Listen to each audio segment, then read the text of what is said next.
Here's how to combine clips in Filmora.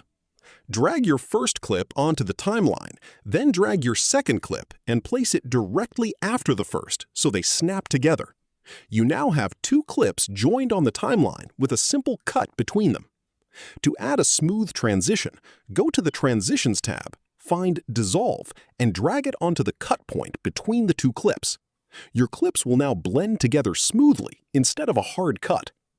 To blend two clips together throughout their full duration, place the second clip on a track directly above the first.